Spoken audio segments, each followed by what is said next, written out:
Chers frères et sœurs, chers amis, m'a salué nous, comme d'habitude, au nom des grands esprits de l'univers.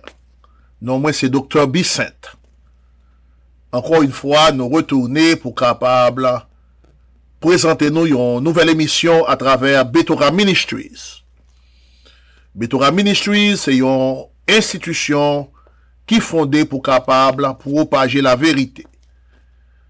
Comme nous t'ai toujours dit que mission nous, c'est pour nous capables de démythifier une série de enseignements que nous t'ai recevoir, pour nous capables de décoloniser la Bible et pour nous capables d'éclairer entre nous, pour faire prendre conscience, pour que nous capables de marcher vers la voie de la lumière, pour capable marcher dans la droiture, pour capable ouais clair. Et c'est à travers ces enseignements que nous venons présenter à travers Betora Ministries qui pourra le permettre que en pile dans nous qui pas connecter, nous pas connecter. En pile dans nous qui pas réellement vibrer, pour commencer à vibrer, pour ajuster nous. Et ça va le permettre que troisième œil nous, les complètement activé.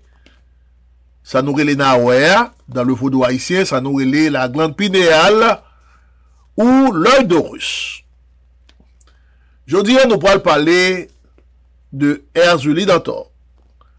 Alors, nous pourrons parler de la tradition isiaque. On nous dit comme ça, parce que il y a des gens qui seulement connaissent Herzuli-Dantor, mais ils n'ont pas connaissent au fond qui ça veut dire. Ils ont plus été limité Herzuli-Dantor dans la tradition vaudou.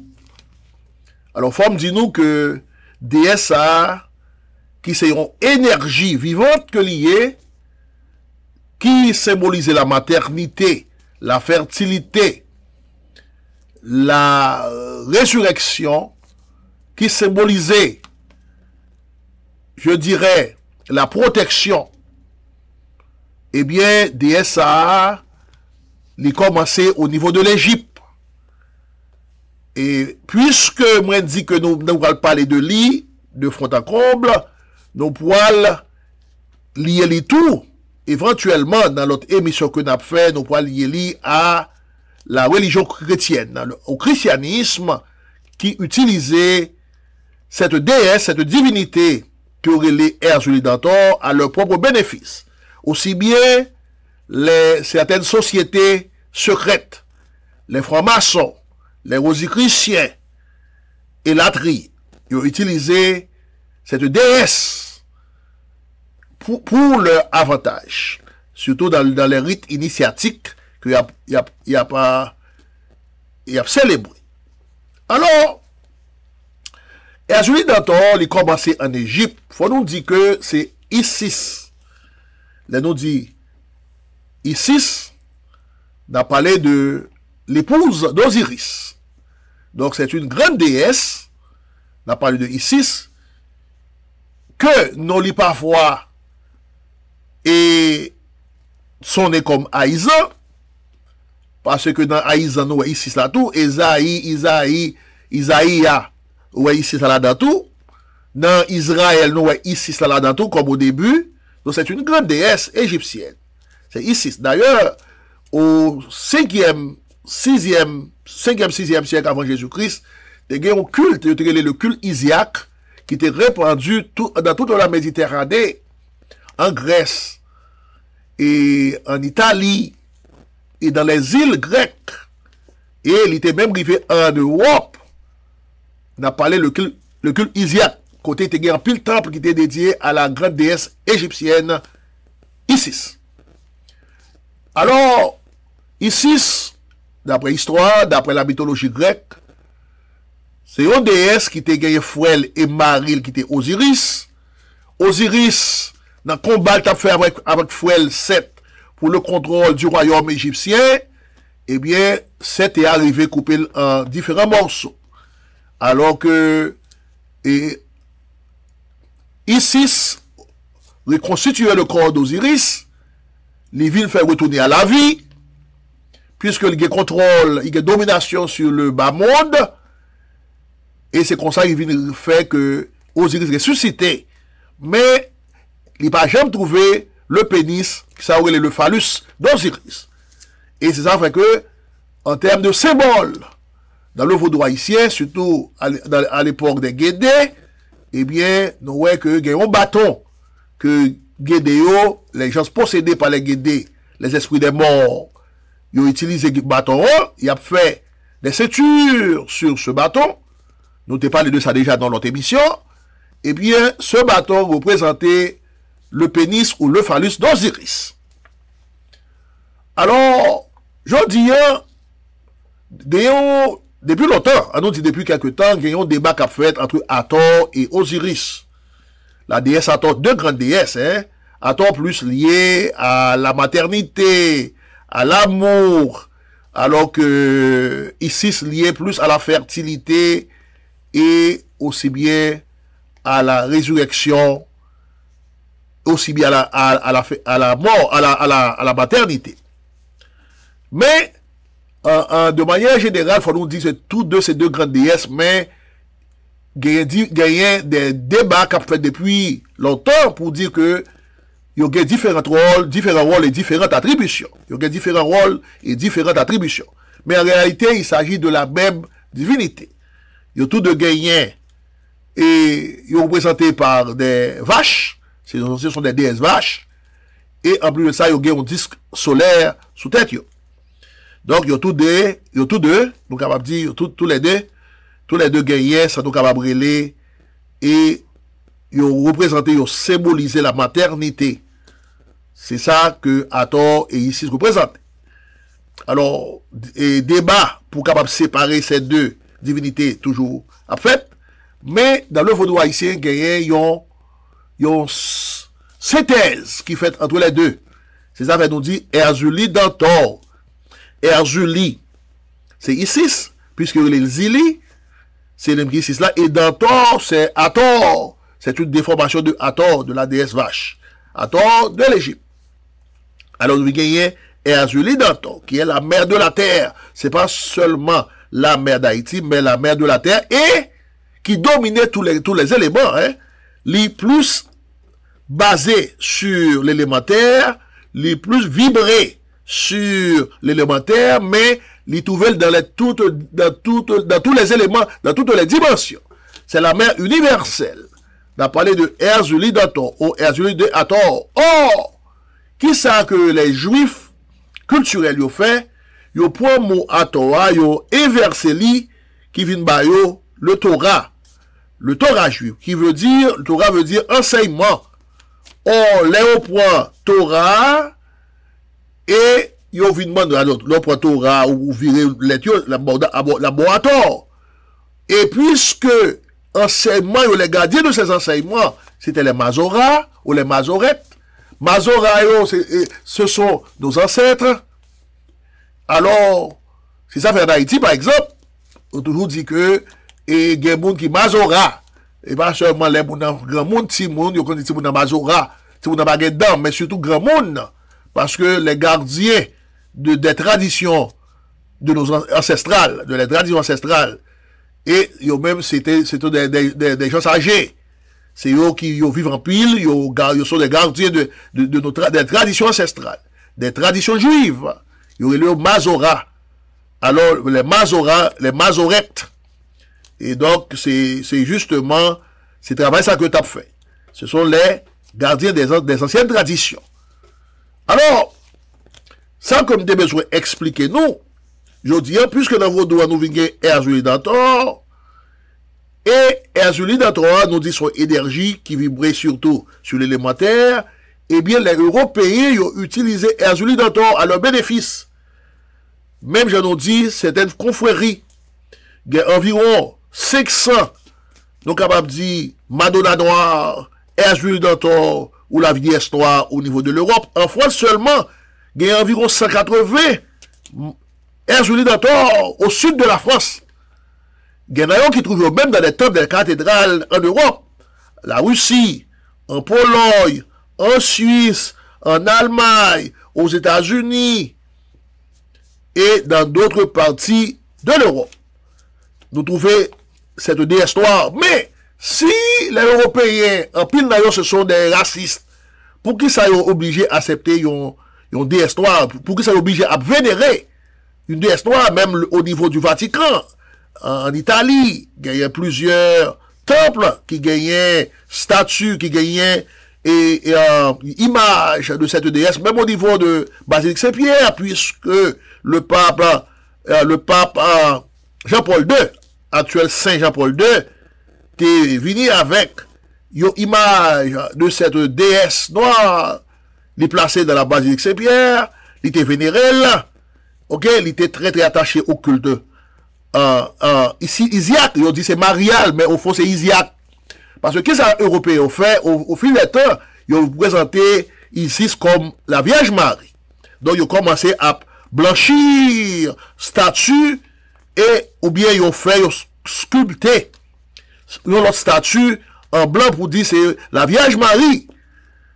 Mais au fond, nous connaissons bien c'est Isis qu'il y a vénéré, il y a adoré. Il voit nous l'aspect de la Vierge Marie, maman Jésus, mais en réalité, c'est Isis, la mère d'Horus. Horus, c'était le fils de Isis et d'Osiris, que un petit monde que l'hypothèse sous voile. Mais pour qui ça? Est-ce que le problème là, c'est un problème de couleur que lié? Il n'est pas forcément un problème de couleur. Le problème là, c'est que cette déesse, que nous appelons Isis là, que nous trouvons dans le vaudou haïtien, nous faisons une combinaison entre les deux, nous dit Erzuli d'Ator, pour nous capables de résoudre le problème du débat qu'a fait entre Hathor et Isis, qu'on y a nous pas gagné deux divinités différentes, donc on seul, qui chita sur la protection de leurs enfants, sur la protection de leurs serviteurs, qui chita sur la maternité, qui chita sur l'amour, qui chita sur la résurrection, aussi bien qui gagnait le secret ou les secrets de l'immortalité. Parce que on deux divinités combinées, évidemment, on seul. Moi, toujours parler de ça, me dit, nous gagnons Amora, nous gagnons El Shaddai, nous gagnons El Yahweh. Donc, ce sont des divinités combinées. Nous gagnons en double énergie qui vient seul. Même nous gagnons Yahya. Dans la tradition taïno, Yahya, c'est une double énergie que lui représente. Dans le cas, ça, nous venons gagner Erzuli d'Ator, qui vient nous deux divinités égyptiennes qui viennent seules, que nous trouvons dans le vaudou haïtien. Alors, en Haïti, nous gagnons Erzuli d'Ator, qui c'est la mère d'Haïti, nous dit c'est la mère universelle, mais c'est la mère d'Haïti. Et puisque nous gagnons Haïzan, c'est même essence-là, c'est même attribution que nous gagnons, parce que Haïzan, que nous trouvons dans l'armoire du drapeau haïtien, c'est Isis, Haïzan. Donc, c'est même Isis là que lié. Donc, nos parents, nos ancêtres étaient au courant de ça. Qui fait que le drapeau qui est un grand symbole d'identité et qui représentait un symbole d'identité de pays, qui a une force énergétique derrière. Donc, drapeau ça, il vibrait sur Erzuli d'Ator. On a parlé dans le cas d'Haïti, mais nous pas réellement fait un lien avec lui. Nous n'avons fêté le drapeau haïtien, eh bien, nous pas réellement comprendre la valeur de et chaque élément nous trouver en dans drapeau. Non pas qu'il y a de motos de vise là, non pas qu'il y a l'union fait la force, non pas qu'il y a de différents éléments que nous trouvons en dans drapeau, ça n'a pas intéressé nous du tout. C'est justement nous voyons le drapeau, mais derrière le drapeau, il y a quelque chose de caché, que nos ancêtres connaissent. Ils ont créé une idée force derrière et drapeau, ok, et puisque nous nos situations de indéfinition, nous pas connaissons si c'est noir et rouge, si c'est bleu, si c'est bleu et rouge, parce que nous toujours perdus, et à la fin nous dit bon, nous regrettons avec noir et rouge là, après nous voulons changer l'île, les gars, notre gouvernement. Donc c'est une véritable confusion qui créée à travers le pays. Donc si au niveau du drapeau, nous pas fait décider pour nous connaître qui couleur que nous avons adopté, eh bien, nous complètement errés, nous perdus, sont un peuple qui est condamné. Et qui, jodi, nous venons pour nous capables, faut qu'on ait que nos ancêtres, ils ont gagné un pile secret et derrière chaque élément, chaque ça que nous, ouais, et dans armoirie, ouais, dans armoirie de la voie haïtienne, eh bien, il voulait dire au bagaille. Mais, Aïzan, puis par le Mislan, qui représente par le Mislan, c'est exactement, c'est Isis. Et Azuli d'accord. Elle nous dit Aïzan. Alors, Aïzan, lui-même, nous avons propre symbole pali, son propre verbe pali, nous avons cœur. Ok? Non, on a parlé de Azuli d'accord, nous avons cœur, nous avons une épée qui traverse là. Mais, dans le cas de Aïzan, nous avons ces deux triangles inversés et que liés, qui gagnent un lien entre le haut et le bas. Ok? Qui ouvert, deux triangles qui croisés.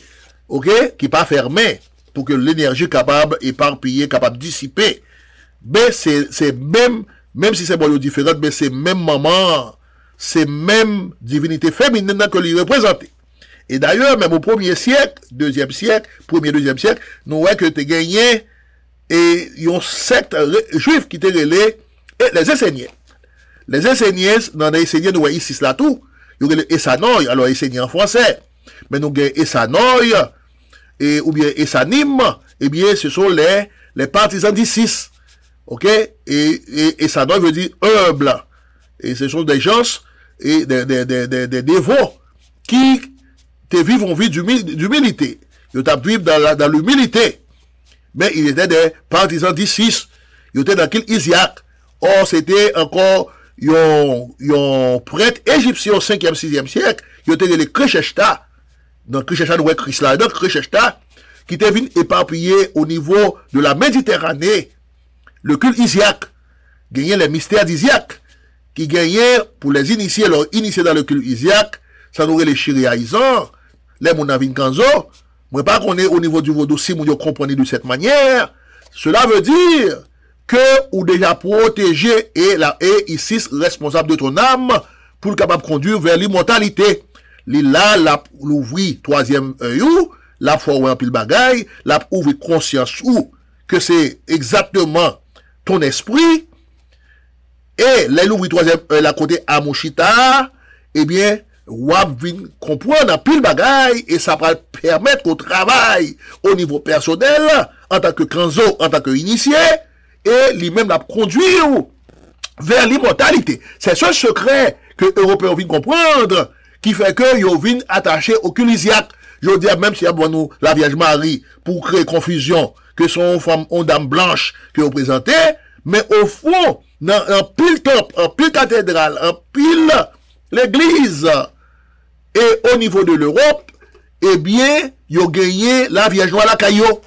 Il y en a qui cachent elle. Ils cachent elle dans souterrain, ou bien dans des lieux, et secret en dedans tapion. Et moun qui bouge accès à eux, ils connaissent. Parce que ils connaissent qui savent chercher. Donc, l'homme est à la recherche de l'immortalité. L'homme est à la recherche d'une énergie supérieure, universelle, qui est capable de conduire vers la vie éternelle. C'est ça qui fait que, par exemple, tout dernièrement, lorsque le pape François a mouru, donc, ouais, que une grosse image de la Vierge Noire est présentée, ok, sur la place Saint-Pierre. Ok? Donc, qui ça veut dire? Ça veut dire quelque chose parce que le pape François, il était qu'on vénérait tout. Nous capables de dire la Vierge Noire, même Jean, et son prédécesseur, ok, le pape Benoît XVI, aussi bien que Jean-Paul II. Mais même ce pape, ce nouveau pape Benoît, Léon XIV, je m'excuse, Léon XIV, qui lui-même, c'est un pape très conservateur, nous capables de dire, et pape ça, lui sorti dans l'ordre des Augustiniens, c'est Augustinien que lui est, et il choisit porter dans le nom de Léon XIV, parce que il besoin rapprocher à ce pape qui avait et qui tape défendre la justice sociale, qui tape défendre les travailleurs, et qui tape défendre la dignité de l'homme, ok, à un moment côté le capitalisme, t'es chita sur l'exploitation et exagérée de l'homme par l'homme, jusqu'à présent, le capitalisme, eh bien, il est toujours chita sur l'exploitation de l'homme par l'homme. Alors, aujourd'hui, nous gagnons un capitalisme et financier qui est sauvage dans le monde. Et, parce que le capitalisme a plusieurs branches dedans, il y a le capitalisme agricole, le capitalisme industriel, le capitalisme financier. Donc, aujourd'hui, le financier est réellement très sauvage dans le monde. Moi, prêter l'argent à l'intérêt, et moi, faire une petite carte de crédit avec de hauts intérêts, et à vendre une série de propriétés humaines très, très chères. Donc, c'est qui a le contrôle des finances mondiales, ok? Des finances mondiales. Donc, c'est le genre de capitalisme, surtout le capitalisme industriel, que, à l'époque de la fin du 19e siècle, Léon XIII était venu avec l'encyclique aurait les Rerum Novarum. Ok? Côté que la parlé de relations qui doit établir entre les ouvriers et les patrons. Côté que il a parlé de la dignité de la personne humaine, la dignité du travail. Et côté que, il a parlé tout dans Rerum Novarum, la responsabilité sociale de l'État envers ses citoyens. Donc c'est ça que ce pape Léon XIII t'a parlé. Alors, ce nouveau pape, il est inspiré de Léon XIII, il était Léon XIV. Donc il a parlé de la paix.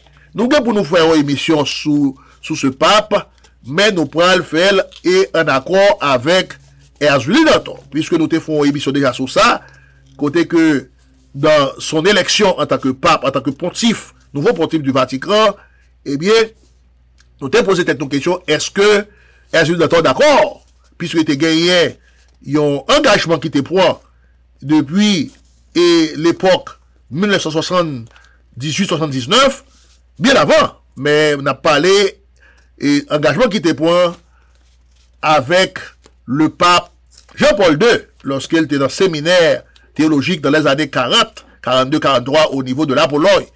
Et alors que il vient arriver prêtre, il vient arriver évêque, archevêque, cardinal et il vient pape. 78-79.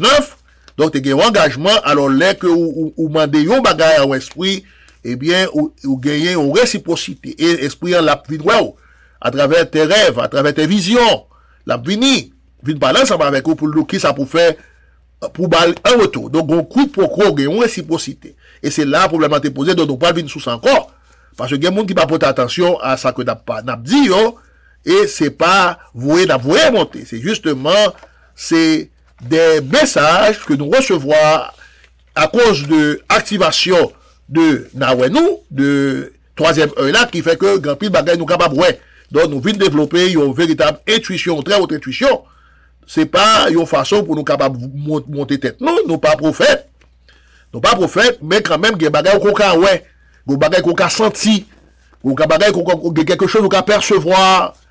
Et c'est ça que en pile esprit de lumière, ils ont fait ensemble avec vous, surtout si ou même sur le monde qui choisit. Alors, ça va dire là, il y a un peu de monde qui ne doit pas comprendre. Parce que moi, toujours dit que les énergies positives attirent les énergies positives.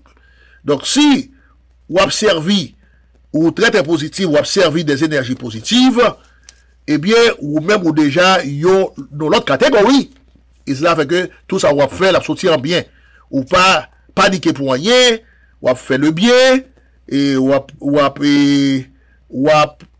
prêcher, ou enseigner et la solidarité humaine, la fraternité humaine, ou simailler l'amour, la justice sociale, ou défendre les pauvres. Donc, si son monde consacré, ou pas faire mon mal, ou pas faire mon méchanceté, ou toujours au grand défenseur et des plus vulnérables, des faibles, eh bien, on va toujours, on vous protéger, parce que les ça, ou gagner des énergies positives sur vous. Donc, ou toujours protéger. Donc, si son monde qui a fait le mal, si son monde qui chita seulement a fait le mal, donc, esprit ou son esprit qui contaminé, son esprit démoniaque qui sous vous. Donc, ou qui doit reverser le courant, pour capable vivre clair, et que, ou capable choisir le droit chemin. Et ça, dont des besoins expliqués. Alors, en parlant de la vie, de cette vierge, au premier siècle, on dit que, au premier siècle, les Jésus-Christ, Jean-Baptiste, ils étaient des Esséniens, ils étaient dans qu'une Isiaque, ils étaient suivre Isis, que nous dit, bon, ils viennent dire que c'est la Vierge Marie était Jésus, alors que c'est Isis qui était son fils Horus.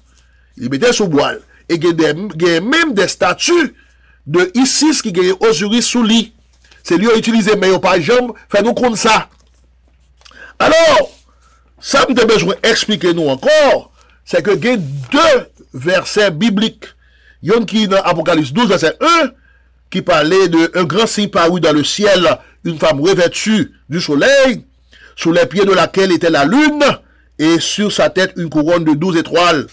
Donc là, c'est un phénomène astronomique qui est lié à Isis. Isis est la Vierge. Puisque nous venons gagner tout, il y a une constellation, les 88 constellations qui existaient pour le moment, eh bien, qui c'est des groupes d'étoiles, eh bien, nous venons gagner tout, la constellation de la Vierge, qui existe, et qui ont un paquet d'étoiles, tout, qui là-dedans, parce que la constellation, c'est un groupe d'étoiles. Or, d'après ça nous connaît, d'après ça nous apprend, d'après la tradition égyptienne, eh bien, Osiris est ici sur sorti de l'étoile de Sirius. Et sur sorti dans l'étoile de Sirius, nous venons les Dogons de Mali, de Mali, en Afrique, eh bien, ils ont même tout, ils ont dit que leurs parents étaient sortis dans l'étoile de Sirius. Et même Osiris avec ici, c'est ça, nous est dans Sirius, nous avons le terme, et Sirius, Osiris là. Osiris là. Ça, c'est le premier verset. Après ça, nous venons gagner tout. Et il y a un autre verset qui parlait dans Matthieu 17. Matthieu 17, là, il est très très important pour nous. Parce que Matthieu 17, verset 27. Côté que il dit que les Jésus arrivés à Capernaum ensemble avec Pierre, Simon-Pierre, eh bien, les rentrés dans la ville là, ils ont fait pour te payer impôts, taxes, comme étranger. Donc, puisque pas de l'argent, Jésus dit, Pierre, allez dans la mer, va à la mer, jette l'hameçon et tire le premier poisson. Il dit, et ouvre-lui la bouche, et tu trouveras un statère, prends-le et donne-le leur pour moi et pour toi. Ça, on a parlé d'une pièce de monnaie, une pièce d'argent, que il dit bien, allez. Donc, Jésus t'a fait un miracle. Mais, puisque la mer dominée par Poséidon, et Poséidon, c'est la sœur de Déméter dans la mythologie grecque, eh bien, Déméter, c'est lui-même qui symbolisait Isis dans la tradition égyptienne. Lors dit Déméter, on va parler des déesses de la fertilité. Et fertilité, on a parlé de un grain et de riz, ou bien un grain de pois, eh bien, vous mettez le dans la terre, il était dans la noirceur, et puis il pétait terre, il sortit pour capable fleurir, et puis pour capable porter des fruits. Les ça, on a gagné, du riz a grandi, puis bois a grandi, et le pois a grandi, et puis on a récolté pois. Donc, fertilité, et pas seulement fertilité, et au niveau des plantes ou des arbres, mais fertilité tout au niveau de et des femmes qui ont engendré des enfants, et là, une femme fertile, et ou bien une femme stérile qui n'a pas fait petite, la fertilité aux femmes qui fertile, son moment qui a fait petite. Donc, Erzuli, dans ton il est là pour protéger. Donc, vous capable prendre Erzuli dans différentes dimensions, sous pendant la dimension terre, la prêter seulement, nous dit, il domine tous les éléments, parce que c'est la mer universelle, mais c'est terre qui base lui, donc lui-même il est capable de protéger, il est capable de prospérité et tout, mais sous pendant la dimension de l'eau, là, vraiment, Erzuli, Freda, et sous pendant la dimension air, là-bas, Erzuli Mapian, mais c'est même Erzulien, c'est même essentiel le gagne, dans différentes dimensions, il gagne, il y a l'autre catégorie, il y a l'autre attribution, et c'est même, j'entends, sous monter dans le niveau, et qui plus haut dans l'élément feu, et bien là, les poils barreaux, exactement, ça nous capable de Erzuli, yeux rouges, que nous trouvons dans le rite Pétro. C'est ça que nous avons besoin, expliquez-nous pour le moment. Alors, quand dit Aphrodite, en grec, la maman de l'amour, et mère de l'amour, et quand dit Déméter, c'est même bagaille. Alors, dans le cas d'Isis, ou d'Erzuli, maintenant, une pièce monnaie, ça, je te vois chercher statère. Dans le premier siècle, pièce monnaie qui était courant, c'est une pièce monnaie romaine. Parce que c'est l'Empire romain qui t'a dominé. Et l'on prend pièce monnaie ça, ou virel, de Palmis Papa Nord, ou virel du côté de Palmis, ok? Eh bien, ou pas ouais, que li gagnait une photo Déméter là-dedans. Donc, Déméter, c'est Isis. Donc, Jésus était en contact avec cette divinité que relève Isis ou Déméter dans la tradition grecque et Isis dans la tradition égyptienne. Donc, Jésus était encore une fois un dévot, un fidèle du culte isiaque. Et ça, que M. Sayo était les têtes, les Esséniens. Donc, c'était à travers Khrésheshta, un grand poète égyptien, que ça, 6e, 5e siècle, t'est commencé à répandre au niveau de la Méditerranée et aussi bien en Europe. Mais la question de noirceur, il a une importance parce que il représentait le vide, il représentait l'inconnu, il représentait les liés à l'immortalité. On a parlé la noirceur, les ténèbres. C'est ça fait dans Genèse 1, nous vîmes que il parlait de au commencement, Bereshit, eh bien, ténèbres étaient éparpillées à travers la terre était vide, et ténèbres étaient complètement dominé la terre. Dieu dit que la lumière, les Elohim, au pluriel, Dieu dit, Dieu X avec X, Dieu dit que la lumière fut et que la lumière soit. Donc, son Dieu qui était à fonctionner, à opérer avec une certaine rapidité. Dieu dit que la lumière fut et la lumière soit. Donc, il a parlé des Elohim.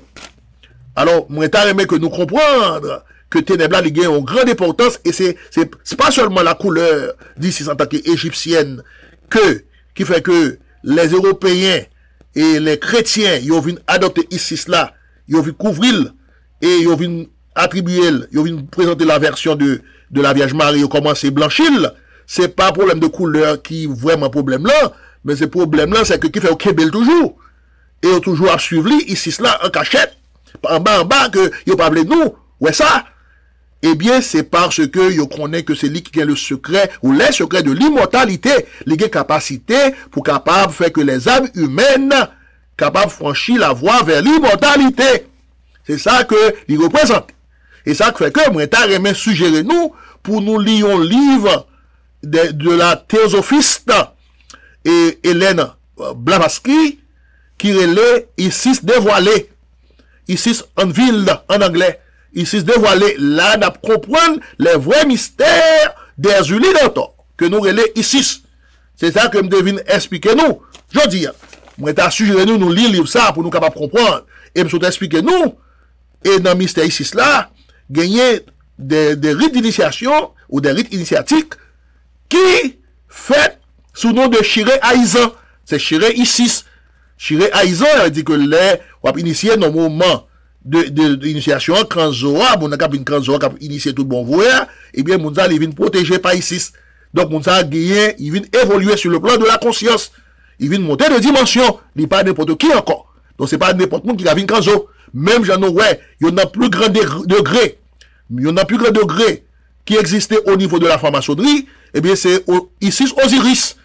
Et nous, ça tout, dans la Roche-Croix, il y a d'autres sociétés secrètes qui utilisaient Isis Osiris parce que son bagage qui caché derrière, son bagage qui a cherché, qui n'est pas est accessible aux profanes.